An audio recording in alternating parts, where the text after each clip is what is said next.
सीखे गणित जो ये बुक है, ये आपकी जो है अभ्यास करने के लिए आपको दी गई है कि आप इसमें अभ्यास करिए और उसका बार बार अभ्यास करेंगे तो आपको गणित जो है अच्छे से आने लगेगी। बहुत ही आसान चीज़ें दी गई हैं जो कि आपकी पुनरावृत्ति के लिए पहला जो है तो दिया गया है, जिसमें दिया है जोड़ना सबको आता है? ठीक, तो यहाँ पे देखिए जोड़ की बात अगर हम करें तो इसमें पहला क्वेश्चन दिया गया है, इसका कैलकुलेशन सही नहीं, कहीं तो कहीं चल रहा 7 6 3 8 2 और ये 3 7 4 8 3। ठीक, इसको क्या करना है, आपको जोड़ना है।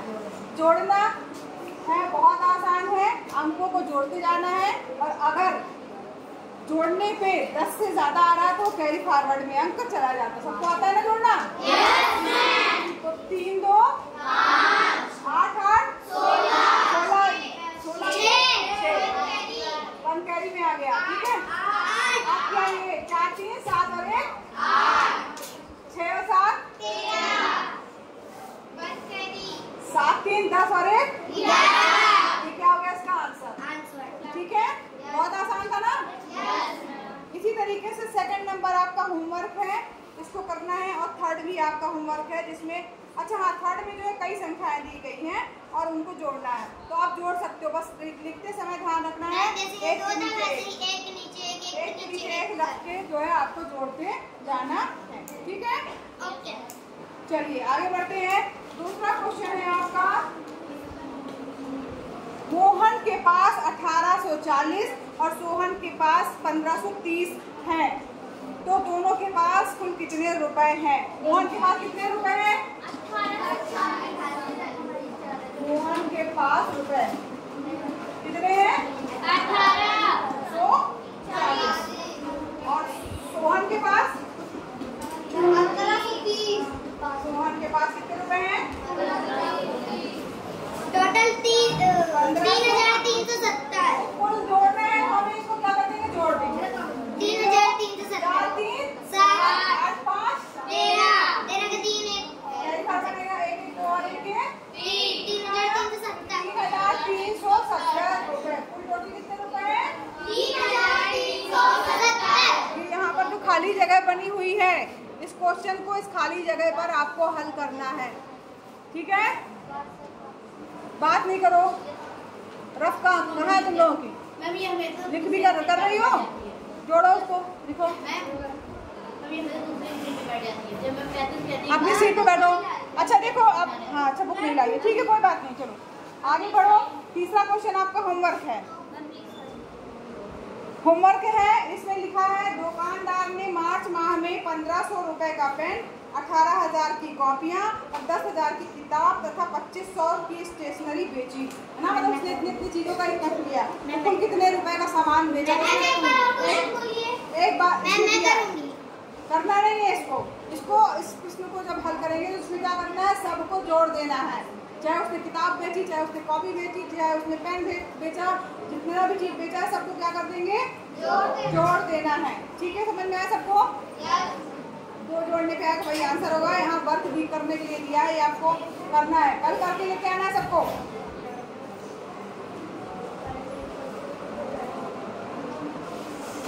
अब आगे बढ़े, चौथा क्वेश्चन दिया हुआ है, रिक्त स्थानों की पूर्ति करना है। 9 2 9 9 0 4 5 3। ठीक है, 2 3 बॉक्स बना है यहाँ पर, फिर 7 है, फिर यहाँ बॉक्स बना है। बातचीत नहीं, यहाँ पे जोड़ने का निशान है क्योंकि हम जोड़ रहे हैं। यहाँ पे दिया है 5, यहाँ पे दिया है बॉक्स, यहाँ पे दिया है 8, यहाँ पे दिया है बॉक्स, यहाँ पे दिया है।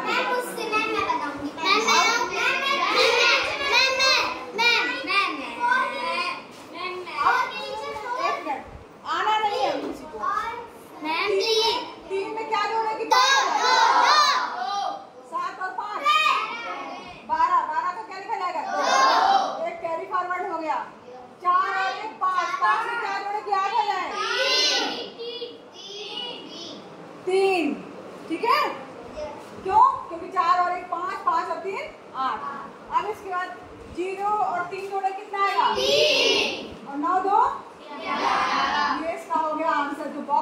मिल गया कि बॉक्स में क्या क्या लिखा जाएगा। बन जाएगा, सरल है ना? ठीक है, तो इसको आपको तीसरा चौथा और क्या कहते हैं दूसरा तीसरा चौथा ये आपको कर लेना है। आगे आइए,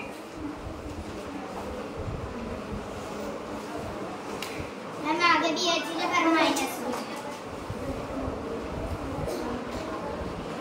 अब इसमें देखो लिखा गया है एक उच्च प्राथमिक विद्यालय के 2 कक्षों के निर्माण में 13,274 ईंटें, ठीक है, 2 कमरे बन रहे हैं।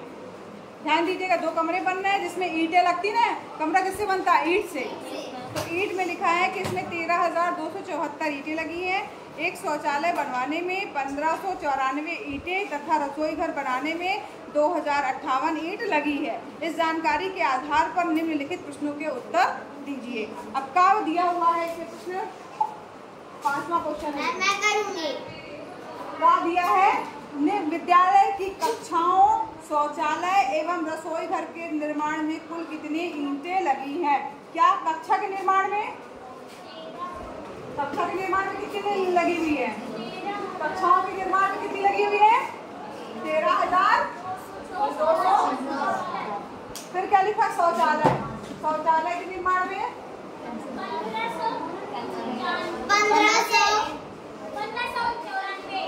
1594। ठीक, फिर एक के नीचे एक ही अंक लिखना है, इकाई से चालू करना है। ठीक है, यहाँ समझ लिख देना कि बात भाई यहाँ और ये पीछे का अंक छोड़ दो। शौचालय 4 के लिए क्या प्रश्न तुम लोगों का? हाँ, ये 4 का। फिर उसके बाद क्या है? रसोई घर,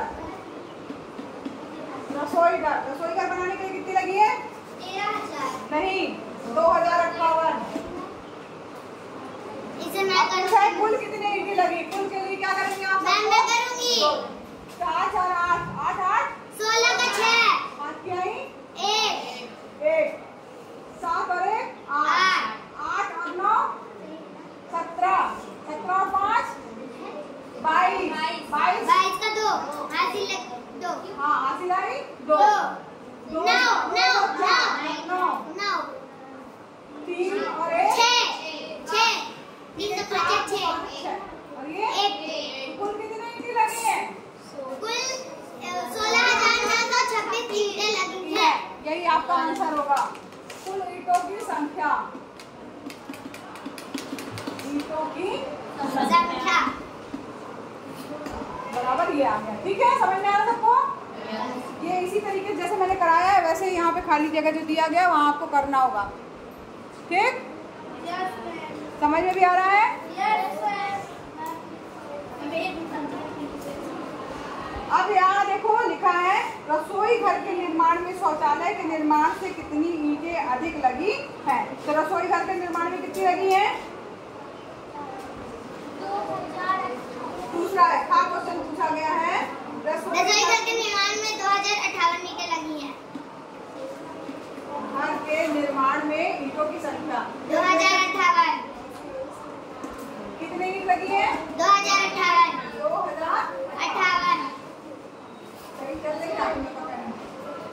इसके बाद फिर क्या है? शौचालय, शौचालय में कितनी लगी है? शौचालय में 1594 ईंटें शौचालय लगी। के निर्माण में कितनी संख्या? 1594। अब ये पूछ रहा है इसमें कितनी ज्यादा ईंटें लगी हैं, तो क्या करोगे इसको? माइनस घटा दोगे, तभी तो पता चलेगा कितनी ज्यादा ईंटें लगी हैं। अब यहाँ पर इसमें इसको घटाएंगे, 1500 कितना दिया है? 98 ना? 94 इसको साफ साफ लिख दे रहे हैं, तो इसको घटाओगे तो कितना आएगा? दादा के लिए 8 में से 4 नहीं 4 5 में से 9 नहीं जाएंगे तो बगल हासिल लेंगे। तो दिया मुझे 15 15 में से 9 गए 10 11 12 13 14 6 9 में से 5 गए 4 10 में से 1 दिया तो 9 9 में 4 के 5 में 4 1 में से 1 गए 0। 464 ईंटें ज्यादा है। पूछा ना कितनी ईंटें अधिक लगी हैं, तो क्या आएगा? 464 ईंटें ज्यादा लगी हैं। ए लड़की बात क्यों कर रही हो?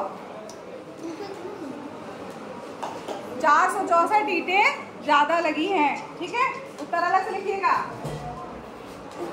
2 क्वेश्चन इसके गा और भाव का होमवर्क है, इसी तरह घटा के निकालना रहेगा।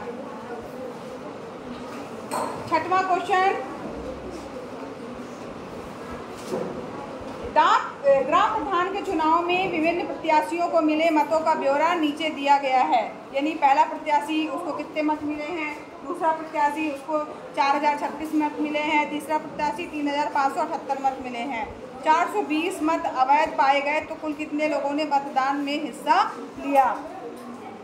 इसमें क्या करेंगे, पहले प्रत्याशी, दूसरे प्रत्याशी और तीसरे प्रत्याशी का जो है वो मत पूरा निकाल लेंगे, यानी उनको जोड़ देंगे और उसके बाद 420 अवैध मत पाए गए। अवैध का मतलब क्या हुआ कि उन लोगों ने 2 में या 2 से ज़्यादा में निशान लगाया तो उनको क्या कर दिया गया, अवैध घोषित कर दिया गया। तो इसका मतलब हुआ उतने मतों को आप घटा देंगे।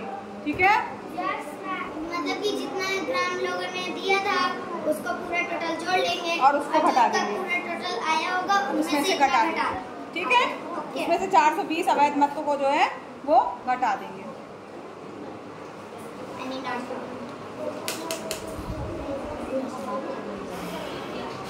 चार फिर क्या लिखा है, 40। हाँ, हम देख रहे हैं, कई बच्चे देख रहे हैं, लिख नहीं रहे हैं और बात कर रहे हैं और लेटे हुए। क्यों हेड डाउन करके बैठी हो? हाँ, लिखो। अब नेक्स्ट क्वेश्चन है 4012 से बनने वाली 4 अंकों की सबसे बड़ी संख्या कौन सी होगी भाई, बताओ। 4 अंकों की 4 4 2 1 4 2 1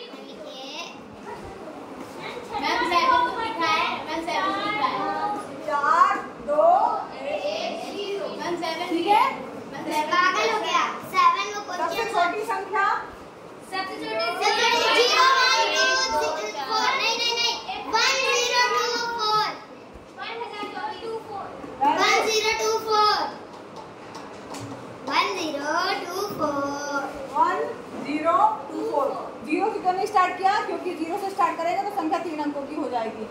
लिखो तुम लोग, अभी हम आपकी कॉपी चेक कर रहे हैं। ठीक है, हाँ, बनाई गई सबसे बड़ी व सबसे छोटी संख्याओं का योगफल कितना होगा। तो सबसे बड़ी संख्या आपने देख ली, सबसे छोटी संख्या देख लिए और इनका योगफल ज्ञात करना है, ये जोड़ना है। 4 3 2 5 योगफल इतना योग होगा। ठीक है, नेक्स्ट लास्ट क्वेश्चन है आपका।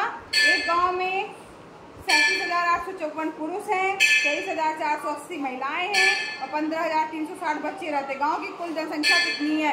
सभी को क्या करना है, आपको जोड़ देना, महिला पुरुष बच्चे सबको जोड़ दोगे तो टोटल जो है उस गांव की जनसंख्या पता चल जाएगी। ठीक है, तो ये पहला इसका ये वाला चैप्टर पुनरावृत्ति वाला आपका कंप्लीट हो गया। सभी बच्चे इसको कंप्लीट कर लेंगे। ठीक है, ठीक।